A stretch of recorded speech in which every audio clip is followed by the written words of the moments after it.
Yo, what it is, everybody? Thanks for tuning back in here to another episode here on the Speedbug channel. First and foremost, I actually got a new GoPro. This is the new Hero 7, and it is flawless. The quick messing around that I've kind of done already with it is actually, like, it completely blows my 6 out of the water.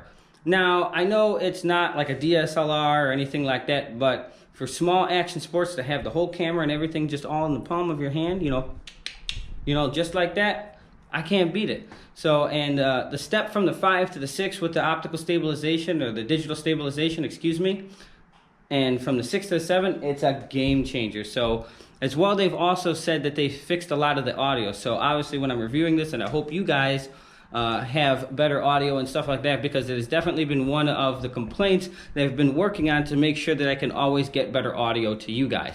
But enough yip yap chip chat, that chit chat. Let's talk about the GSXR 1000R behind me. And today's topic is, do I think the GSXR 1000R model, not the standard, the R model, is worth the money? The 15, 17,000, so I think it retails for like 17,000, but a lot of dealers and stuff are selling them below, 15,000, 14,000. Sometimes you can get out the door for like 15,000.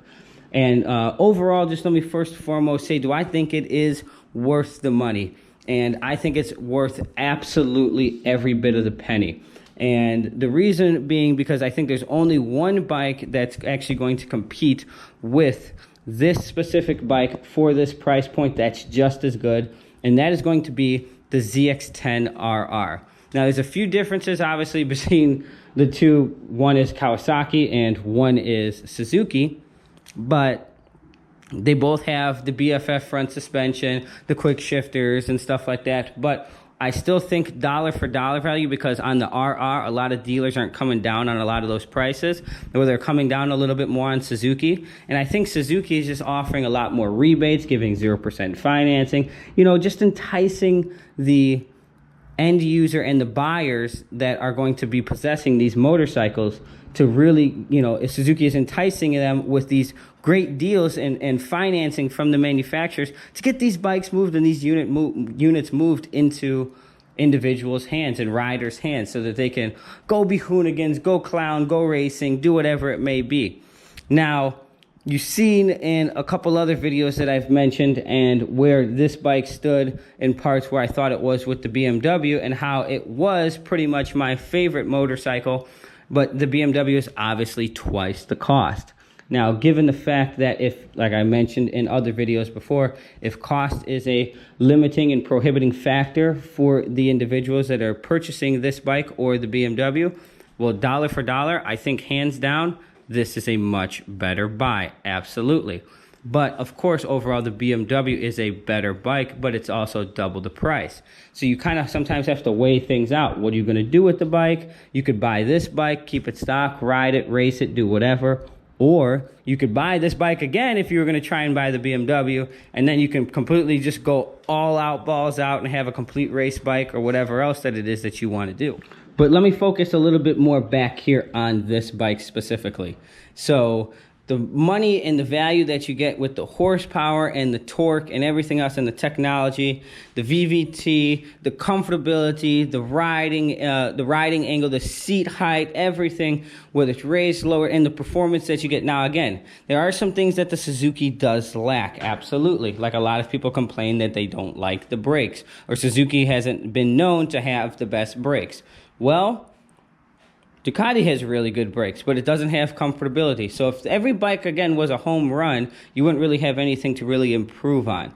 Now, the BMW is damn near perfect, but now that time is going, it's also starting to show its age.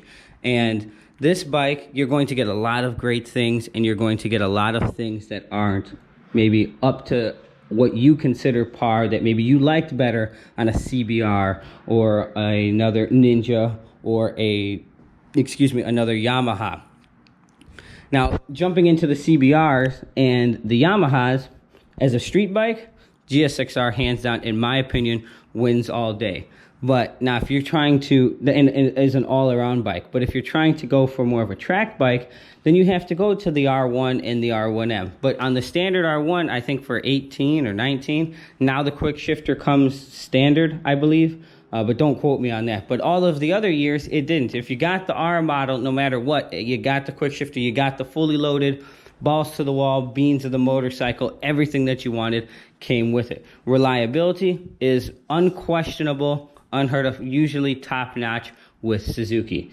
Now, I'm not going to sit here and say that no Suzuki ever blows up, throws a rod, throws a gearbox, this, that, whatever, but it's a little bit less prone to some other brands. I'm just going to say, but I'm not going to say what specific brand.